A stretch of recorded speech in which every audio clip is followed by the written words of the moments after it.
Քո հրաշքն ամեն օր ուղերձների շարք, անգամ եթե Աստված չազատի։ Շարունակում ենք շարքը, որը կրում է «Դասեր Դանիելի մարգարեության» գրքից անվանումը։ Այս ուղերձի մեջ շարունակելու ենք դասեր քաղել Դանիելի 3 ընկերների պատմությունից, որում նրանք մերժում են Նաբուգոդոնոսոր թագավորի կանգնեցրած արձանին երկրպագելը։ Թագավորն անձամբ նրանց հարցրեց, թե արդյոք դիտավորությամբ էր նրանց մերժելը, թե Սեդրակը, Միսաքը և Աբեդնագովը մտափոխվել էին և պատրաստ էին իրենց կյանքերը փրկելու համար երկրպագել իր կանգնեցրած արձանին։ Սիրելի՛ բարեկամ, Դանիելի 3 ընկերների համարձակ պատասխանն իր մեջ մի կարևոր դաս է պարփակում, որն էլ մեր այսօրվա ուսումնասիրության առարկան է։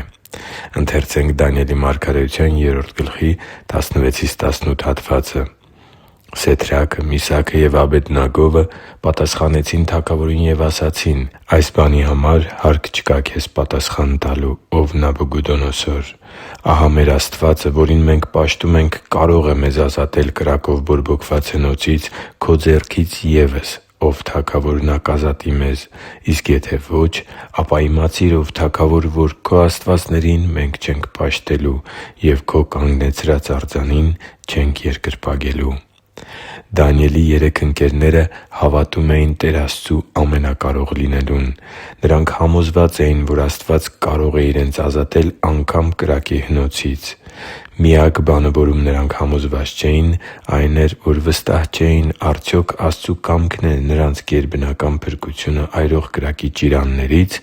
թե Աստված որոշել էր, որ 3 ընկերների երկրային առաքելությունն ավարտված է և երկինք գնալու ժամանակն է։ Այդ պատճառով նրանց պատասխանը հետևյալն էր. «Եթե մեր Աստված մեզ անգամ չազատի էլ, ապա իմացիր, ով թագավոր, որ քո աստվածներին մենք չենք պաշտելու և քո կանգնեցրած արձանին չենք երկրպագելու»։ Անգամ եթե Աստված չազատի։ Իսկ ինչի՞ վրա է հիմնված մեր հավատքը։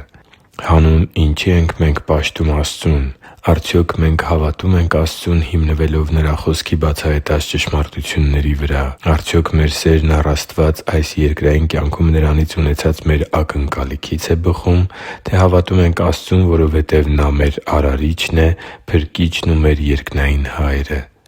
Իրական հավատքը հիմնված է Աստծու Խոսքի, այլ ոչ թե իրավիճակների և մեր կյանքի ընթացքի վրա։ Աստծու համար թանկ ու սիրելի՛ զավակ, ինչպիսի՞ իրավիճակներով ես անցնում քո կյանքի ներկա ընթացքի մեջ։ Արդյոք բախվո՞ւմ ես այնպիսի փորձությունների, որոնք քեզնից քաջություն և հավատք են պահանջում, որպեսզի չթուլանաս հավատքի քո ընթացքի մեջ ու հավատարիմ մնաս Աստծուն և Նրա Խոսքի փոխանցած սկզբունքներին մինչև վերջ։ Գուցե քո պարագայում էլ մարդիկ նայում են քո կյանքի դժվարություններին և ասում, թե արդյոք այն Աստված, ում դու պաշտում ես, կարո՞ղ է քեզ ազատել դրանցից։ Իսկ ինչպիսի՞ն է նման իրավիճակներում քո արձագանքը։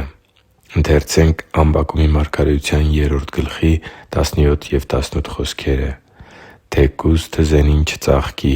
և որդատունկի վրա բերք չլինի, ձիթենու արդյունքը ստի և արտերը կերակուր չտան, ոչխարը կտրվի փարախից և արջառ չլինի գոմերում, սակայն ես Տիրոջով պիտի ցնծամ, պիտի իմ փրկության Աստծով ուրախանամ»։ Թող մեր աղոթքն առ Աստված այսօր լինի Նրա հանդեպ մեր սերն ու վստահությունը խորացնելու խնդրվածքը,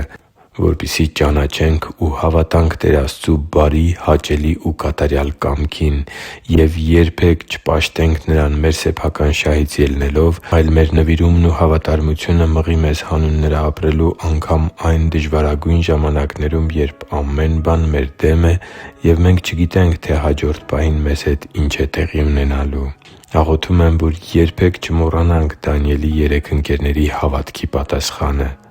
«Եթե մեր Աստված մեզ անգամ չազատի էլ, ապա իմացիր, ով թագավոր, որ քո աստվածներին մենք չենք պաշտելու և քո կանգնեցրած արձանին չենք երկրպագելու»։ Հիշի՛ր, որ դու Աստծո հրաշքն ես, և Աստված սիրում է քեզ։ Շնորհակալ եմ, որ դու կա՛ս։ Սիրով և աղոթքով, Արման Մանուկյան։